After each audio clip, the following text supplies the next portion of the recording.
짧은 말씀이죠. 27장 1절부터 12절까지의 말씀 같이 읽었는데, 다윗이 가드왕 아기스에게로 가서, 예전에는 미친 척하고 그랬었는데 이번에는 600명의 군사들 그 가족들과 같이 가서 시글락 땅에 거하게 된 사건이 오늘 말씀 가운데 기록되어 있습니다.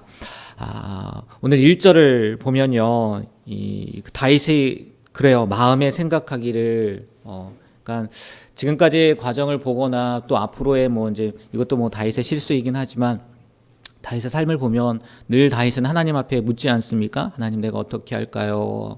내가 이렇게 갈까요 말까요? 이 싸움에서 나아갈까요 말까요? 또 앞에서도 그렇죠. 이 사람들이 우리를 배반할까요 안 할까요? 묻지 않습니까? 그런데 오늘 말씀 가운데는 그 얘기가 나오지 않아요. 오히려 그냥 자기 생각에, 그죠? 1절에 그렇게 나오지 않습니까? 그 마음에 생각하기를. 이 생각 때문에 가드왕 아기스에게 이렇게 피신해서 사는 일이 시작이 되죠. 1년 4개월이다라고 이렇게 그렇게 긴 시간은 아니지만, 근데 이 앞의 장면을 보면 우리가 어제 말씀에서 다윗이 사울 왕에게 오히려 큰 소리 치지 않습니까?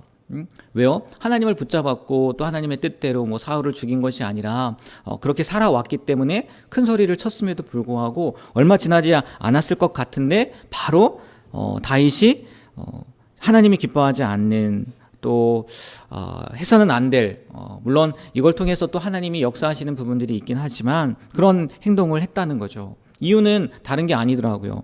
그 전까지는 하나님만을 바라봤고 또 하나님 앞에 묻고 그런 삶을 살았는데, 오늘 조금 전에도 말씀드렸듯이 하나님 앞에 묻는 장면이 없어요.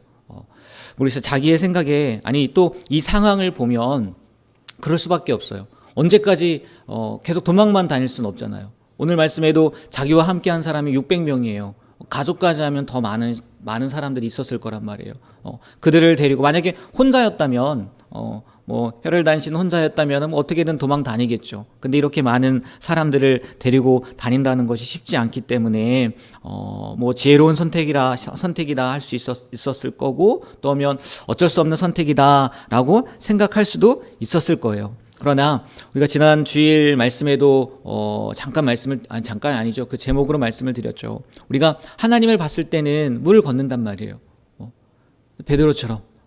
근데 하나님을 바라보지 못하고, 더 너무 웃긴 거 아니겠습니까? 물을 걸으면서도 의심을 하고. 지금 다윗도 그렇잖아요.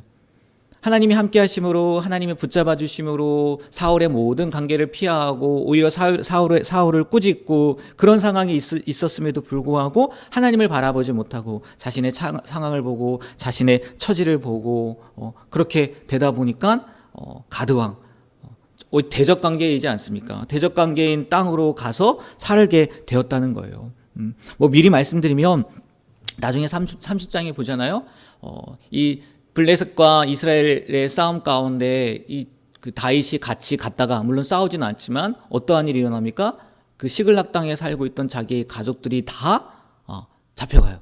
아말렉한테 다 붙잡혀 간단 말이에요. 물론 다시 구출해 오긴 하지만, 그러니까 이 모습을 보면 정말 쉽지 않았겠죠. 그 많은 사람들을 인솔하는 입장에서 다윗이 자신의 상황, 자신의 처지에만 집착하지 말고, 만약 하나님의 도우심을 의지하고 끝까지 이스라엘 땅에 남아 있었다면 이런 어려움, 이런 실패는 겪지 않았을까. 특별히 이방신을 섬기는 왕인데 그 왕의 뭐가 된 겁니까? 신하가 된 거란 말이에요. 근데 우리가 알다시피 다윗은요, 사무엘을 통해서 이스라엘의 왕으로 기름 부음 받은 사람이란 말이에요. 우리가 지난 주일에도 말씀드렸지만 하나님만을 바라보면서 살고 있으면서도 바람을 바라보고 또 그것으로 인해서 물에 빠져가는 그런 어리석은 삶을 살지 않았으면 좋겠어요. 늘 하나님만 바라보며, 지금 우리가 있는 모습이 하나님과 함께하는 모습이거든요. 근데 왜 환경을 바라보고, 왜 사람을 바라보고, 왜 문제를 바라보고, 또 그것을 통해서 하나님이 기뻐하지 않는 선택을 하느냐는 거예요. 늘 기억하셨으면 좋겠어요. 지금 내가 하나님의 은혜 가운데 살고 있다. 내가 하나님의 기적과 같은 역사 가운데 살고 있는 존재다. 그러니까 늘 하나님이 기뻐하시는 선택, 그런 선택만을 할 수 있는 우리가 되었으면 좋겠어요. 이런 선택을 하게 되니까요, 이어지는 내용이 뭐냐면 8절부터 12절을 보면요, 다윗이 그술 사람, 기르스 사람, 아말렉 사람, 네? 이 사람을 쳐서요 가드 왕에게 보고를 합니다. 근데 뭐라고 보고를 해요? 10절에 보니까요, 아기스가 이르되 너희가 오늘은 누구를 침노하였느냐 하니 다윗이 이르되 뭐라고 표현되어 있습니까? 유다 네겝과 여라무엘 사람의 네겝과 겐 사람의 네겝이니이다 하였더라. 사실이에요, 거짓말이에요? 네? 거짓말이에요. 분명히 성경에 기록하고 있지 않습니까? 그술 사람, 기르스 사람, 아말렉 사람을 쳤어요. 근데 보고하기는 유다, 여라무엘, 그 다음에 겐 사람, 이렇게 보고를 했다는 거예요. 물론 다윗이 거짓말을 할 때는 그만한 이유가 있었죠. 왜? 다윗이 사실대로 보고했다면은 아기스가 오늘 12절 말씀 보세요. 미움을 받게 되었으니 이스라엘 사람들에게 심히 미움을 받게 되었으니 그는 영원히 내 부하가 되리라. 신임을 한 거예요. 아기스 왕이요, 완전히 신임을 한 거란 말이에요.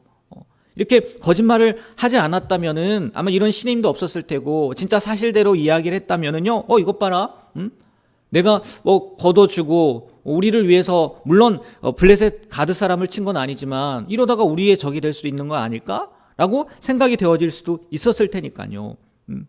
근데 분명한 것은요, 다윗이 이 거짓말을, 나빠요, 그죠? 당연히 나쁜 거예요. 근데 하게 된 원인이 뭐냐는 거예요. 원인을 보면요, 결국은 가드왕 아기스의 신하가 되었기 때문이에요. 거기 들어가지 않았으면요, 그것에 숨지 않았으면요, 이런 일은 없었을 거란 말이에요. 그러니까 잘못된 선택을 하니까 하나님이 기뻐하시는 선한 일을 행하는 데에도 많은 제약을 받게 된 거란 말이에요. 그리고 의심사지 않게 하기 위해서 거짓말까지 하게 되고, 이게 얼마나 비참하냐 말이에요. 이게 죄의 성질이라는 거예요. 죄의 성질. 죄는요, 또 다른 죄를 부르는 그 연쇄성을 가지고 있다는 거예요. 또 다른 말로는 확산성이라고도 이야기를 하죠. 깨끗한 물에 잉크 한 방울을 떨어뜨리면 어떻게 됩니까? 그 잉크가 확 퍼지는 것처럼 아무리 작은 거라 할지라도요, 그것이 죄라면요, 이게 퍼지게 되어 있단 말이에요. 다윗이 선지자 갓을 통해서 전달된 이 블레셋으로 내려가지 말고 유다에 거하라는 그 하나님의 명령을 어기는 죄를 범하지 않았다면요, 이 거짓말을 하는 죄도 역시 범하지 않았을 거라는 거예요. 이렇듯요, 죄가 죄를 부르고 또 그 죄가요, 큰 죄를 부르는 예가요, 얼마나 많은지 몰라요, 성경에. 우리 수없이 보지 않습니까? 창세기부터 나오니까요. 하나님이 창조하신 아담과 하와 때부터 나오니까요. 나중에 선악과 먹고 결국 그들이 뭐합니까? 서로 핑계대요. 하와는 아담은 하와가 져서 그렇다고 하고, 하와는 뱀이 져서 그렇다고 하고, 그리고 결국은 핑계를 누구 대는 겁니까? 하나님한테 핑계를 대는 거예요. 하나님 잘못한 거라고. 죄는 자기가 져놓고요. 아담과 하와뿐만입니까? 바로 그들의 자녀들도 그렇잖아요. 가인과 아벨도 그 죄가 네 마음에 있지만 다스리라고 하는데 다스리지 못하잖아요. 그러니까 동생을 죽이는 결과를 초래하잖아요. 이렇게요, 죄라는 것은요, 끊임없이 다른 죄를 부른다는 거예요. 우리가 주님 앞에 나와서 진심으로 그 문제를 해결하지 않고 그 고리를 끊어내지 못한다면요, 이 죄는요, 눈덩이처럼 나중에 불어나서요, 정말 비참한 상황을 맞이할 수밖에 없다는 거죠. 여러분, 우리는요, 아무리 작은 죄라도 우습게 여기지 않았으면 좋겠어요. 분명히 알아요. 내가 이 행동을 했을 때 이게 하나님이 기뻐하는 건지 기뻐하지 않는 건지 알아요. 그런데도 행해요. 그래서 문제를 일으켜요. 그러지 않았으면 좋겠어요. 특별히 오늘은요, 이 거짓말에 대한 부분에서 여기까지 왔지 않습니까? 거짓말에 대한 거. 우리도 다윗의 경우처럼요, 불가피하게 거짓말을 해야 할 순간을 만나요. 그럴 때요, 그 유혹에 사로잡히지 않았으면 좋겠어요. 사로잡히지 않으셔야 돼요. 어떠한 순간에도요, 거짓말해서는 안 돼요. 비록 우리가 진실을 말한다 해도요, 나한테 해가 미친다. 내가 정말 우스운 꼴이 된다. 그런다 할지라도요, 우리는요, 진실만을 말해야 될 줄 믿어요. 그래야 돼요, 그게. 우리는 성도지 않습니까? 뭐, 선의의 거짓말, 뭐, 이렇게 이야기를 하는데요, 솔직하게 또 엄밀하게 말하면요, 우리는요, 선의의 거짓말도 용납해서는 안 돼요. 입을 다물어야죠. 선의의 거짓말도요, 용납해서는 안 된다는 거예요. 그리고요, 우리는요, 오로지 하나님의 도우심을 믿어야 되는 거예요. 믿어야 되는 거예요. 하나님은 결코 하나님의 백성을요, 외면하지 않아요. 이 외면하지 않는다는 게요, 두 가지 의미예요. 한편으로는 죄악을 자시하지 않는다는 거예요. 그렇지 않습니까? 그것 때문에 다윗이요, 어려움을 겪어요. 또 한편으로 외면하지 않는다는 무슨 얘기겠어요? 우리가 하나님 앞에 정직하고요, 정말 내가 어떠한 상황이 있다 할지라도 하나님의 뜻에 따르는 선택들을 하고 그 행동들을 했을 때는요, 하나님이 뭐 하신다는 거예요? 책임져 주신다는 거예요. 늘 하나님을 믿는다고 하면서도요, 우리는요, 내 유익에 따라서, 내 이익에 따라서 행동해요. 특별히 오늘 거짓말에 대한 부분을 말씀을 드렸는데, 우리가요, 성도로서요, 진실만을 말하고, 거짓이요, 내 입술을 통해서 나오려 할 때요, 막으셨으면 좋겠어요. 멈추셨으면 좋겠어요.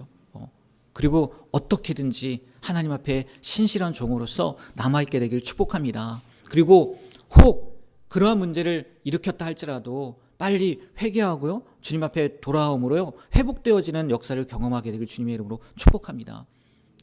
하나님 살아계세요. 하나님 살아계세요.